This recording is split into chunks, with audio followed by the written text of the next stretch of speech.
A Síria está aqui, a 8 horas de avião da Espanha. A grande parte da sua população se concentra aqui. Por quê? Porque toda essa região é um enorme deserto, mas um deserto muito importante. Tem 1/3 das reservas de petróleo do mundo e também é de gás natural. Segundo alguns, o novo petróleo. Para tirá-lo daqui e levá-lo para a Europa, é preciso rodear essa península e sair pelo canal de Suez. Como você pode imaginar, aqui te cobram. Mas existe um jeito mais simples, a linha reta. Quem controla esse fluxo pode abri-lo e fechá-lo como uma torneira. Se você não paga, não tem petróleo e nem gás. Essa região é o máximo. A civilização do planeta começa em 3 locais e este é um deles. Mesopotâmia, aqui. Suméria, que é menos familiar, mas é o início de tudo, aqui também. Lembra da Torre de Babel da Bíblia? Foi feita por essa civilização. Egito, aqui. Sempre foi um ponto de contato entre o Oriente e o Ocidente, dando à Ásia saída para o Mediterrâneo. Talvez por isso, aqui nascem as principais religiões monoteístas. O judaísmo, o cristianismo, o Islã é o último que chega e, de fato, acolhe os 2 anteriores. Adão, Noé, Moisés, Jesus Cristo são considerados profetas islâmicos. Bem, vamos ao ponto. Como a área é uma joia, todos querem controlá-la, e ela sempre esteve dentro de algum império. Persas, gregos, os romanos. O Império Romano termina partido em 2, e finalmente só sobrevive este. Agora é quando a última religião monoteísta, o Islã, construiu seu próprio império. Você se lembra das cruzadas? Pois são os europeus cristãos tentando recuperar essa área de que estamos falando. Os últimos a chegar são os turcos, mas veja bem, eles não vêm da Turquia, eles vêm da Ásia junto com Gengis Khan.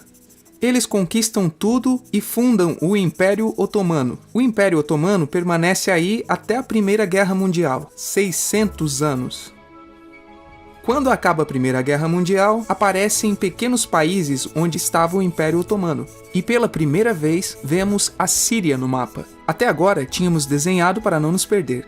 E o que criou esses países? Veja bem, o que eu vou contar é algo secreto. Bom, foi em 1916. Este segredo máximo se chama Acordo de Sykes-Picot. Os franceses e os ingleses não podiam derrotar sozinhos o Império Otomano. Só poderiam se fossem apoiados pelas pessoas que viviam lá dentro, na sua maioria árabes. Como eles os conquistaram? Prometeram a Grande Arábia, um país só para eles. O único problema é que era uma farsa. Antes de prosseguir, vamos lembrar uma coisa. Os árabes são um povo, não uma religião. Isso é, um árabe pode ser muçulmano, pode ser cristão, e antes do Islã, aparentemente, houve tribos árabes com tradições judaicas. Bem, para os árabes não foi dado esse único país que tinha sido prometido. Em seu lugar, franceses e britânicos criaram diversos países pequenos. Esses países, obviamente, não eram países de verdade, mas áreas sob seu comando com governantes estabelecidos por eles. Durante esse tempo, eles fazem o que querem com a área. Lembre-se que há petróleo. A Síria, embora não tenha grandes reservas, tem fácil acesso ao mar, e a França, que ficou com a Síria, entrega a nação a empresas estrangeiras. Após a Segunda Guerra Mundial, os europeus se vão. No caso da Síria, são expulsos. Mas antes de irem, criam outro estado, Israel. Não é o momento de falar dele, mas é um estado muito controverso que seus vizinhos não o reconhecem. A prova disso é que logo que os britânicos vão embora, todos os estados passam a atacá-lo. A área agora vira uma grande bomba relógio. E enquanto isso, o que acontece com a Síria? Bem, não é muito estável, tem constantes golpes de Estado. Nessa época aparece na Síria uma ideologia que assume o controle e se expande por todo o mundo árabe, o Baás. Essa ideologia mistura o antigo sonho de uma só nação árabe com ideias socialistas e algo muito importante, é laica, ou seja, não é religiosa. A Síria chega a se unir com o Egito, um país com o qual não tem fronteiras. Mas isso não é algo raro. Muitos desses países tentam fazer isso também. Como você deve lembrar, para essa gente foi prometido um só país e o desejo se manteve. Mas a união falha e nessa época o Egito lhes convence a nacionalizar o petróleo. Na Síria, Hafez al-Assad, pai de Bashar al-Assad, o atual presidente, se torna chefe de estado Baás. No Iraque, também em Baás, começa a ganhar força Saddam Hussein. As diferenças entre os países dividem os partidos Baás de outros países em pró-Síria ou pró-Iraque. Começa a Guerra Fria, o mundo se divide em 2, ou você é dos Estados Unidos ou da União Soviética. São anos muito movimentados em que há muitos conflitos com Israel, então invadem seu vizinho Líbano e começam uma oposição islâmica ao regime Baas de Assad, a Irmandade Muçulmana. Voltemos atrás por um momento. Você lembra que a maioria dos árabes são muçulmanos? Bem, é verdade, mas dentro da religião muçulmana há dois ramos fundamentais, os sunitas, a maioria, e os xiitas. No caso da Síria, apesar de ser um estado laico, os governantes e chefes militares eram xiitas, os quais representam menos de 13% da população. Em contrapartida, quase 70% da população é sunita. Um dado curioso é que os cristãos são quase 10%. Bem, os xiitas controlam o governo, o exército e a população sunita. Este sentimento foi aproveitado pela Irmandade Muçulmana, que são islamistas radicais sunitas. Esses pegam em armas na cidade de Ramã contra o governo, e Assad acaba com a revolta à custa de matar milhares de civis e prender muita gente. No ano 2000, Assad pai morre e lhe sucede Assad filho.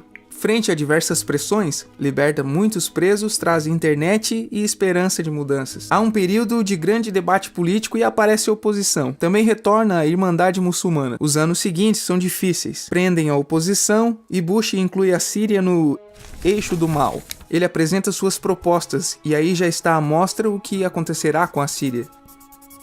Os curdos, um povo que vive distribuído por vários países da zona, começa a protestar também. Há repressão e mortos. Em 2011 ocorre a Primavera Árabe. O que é isso? Foi um protesto que foi se espalhando por todos os países árabes pedindo mais democracia. Como você pode ver, o mundo árabe pode estar dividido em países, mas tem tendências generalizadas. Quando chega à Síria, Assad filho acaba usando o exército e nos enfrentamentos morrem umas 1000 pessoas. Os enfrentamentos vão se aumentando até que se converte em uma guerra civil. Não há momento exato do início. O importante é que hoje em dia há inúmeras facções no jogo. Vamos vê-las. Primeiro, pense que tudo está dividido entre xiitas, a minoria, e sunitas, a maioria. Xiitas são mais laicos, são o governo de Al-Assad. Controlam tudo isso, que caso se lembre, são as zonas xiitas do país. O governo de Assad está enfrentando todo o resto, também majoritariamente laico, mas sunita. É o Exército Livre da Síria, ou FSA em inglês. Junto com a Frente Islâmica, que é religiosa, e outros 60 grupos, formam uma coalizão, que a imprensa chama apenas de oposição moderada. Também islamitas e sunitas, mas radicais, são a Al-Nusra, como é chamada a Al-Qaeda na Síria. Outros islamitas radicais são o autoproclamado ISIS, ou Estado Islâmico de Iraque e Síria. São uma dissidência da Al-Qaeda que controlam a maior parte da Síria e Iraque e são famosos pelas suas atrocidades. Seu objetivo é impactante para muitos. É a criação de um Estado Islâmico ao longo da Ásia, a África e aí por diante. Isso você já sabe. Em Al-Raa temos o povo curdo. Você lembra? Aquele que o presidente Assad reprimiu, pois igualmente os governos de países próximos também o fizeram. Agora eles controlam militarmente essa zona. Antes de terminarmos, repassemos os apoios militares internacionais até outubro de 2015. As forças de Al-Assad são apoiadas pela Rússia, que já tinha bases militares no país antes do conflito, pelo Irã e pela China. Todos são países daquilo que a Europa chama de Oriente. Contra Al-Assad, apoiando a chamada oposição, lutam Estados Unidos, Turquia, França, Grã-Bretanha e Arábia Saudita. Podemos terminar com algumas conclusões, deixando claro que se trata de uma opinião pessoal. Se recapitularmos, veremos que a região é estratégica. Por sua privilegiada situação, todos a querem. A Síria sempre foi dominada por grandes impérios. Pense que há 100 anos a atual França já era França. A Inglaterra era Inglaterra. E isso também há 200 anos, há 300 anos e também há 400 anos. Mas, em uma contrapartida, a Síria só é Síria há menos de 100 anos e só governa a si mesma há mais ou menos 50 anos. E também eles jamais decidiram suas fronteiras. Elas foram impostas. A Europa dividiu o Oriente Médio somente para controlá-lo, desenhando países sem levar em conta o seu povo. Muitos historiadores dizem que todo o povo tem a necessidade de manejar o seu próprio destino, mas com os ingredientes que vimos, jogam contra projetos como a Síria Baar, que usa a repressão para se manter. E, em última instância, se produz uma guerra civil. Neste contexto, não é difícil que apareçam jogadores que se alimentem do desespero e ressentimentos unidos à repressão e à adição do Ocidente como invasor. O ISIS usa a identidade árabe e a mitologia de antigos impérios. Quando quiser entender o presente, se pergunte: e o passado?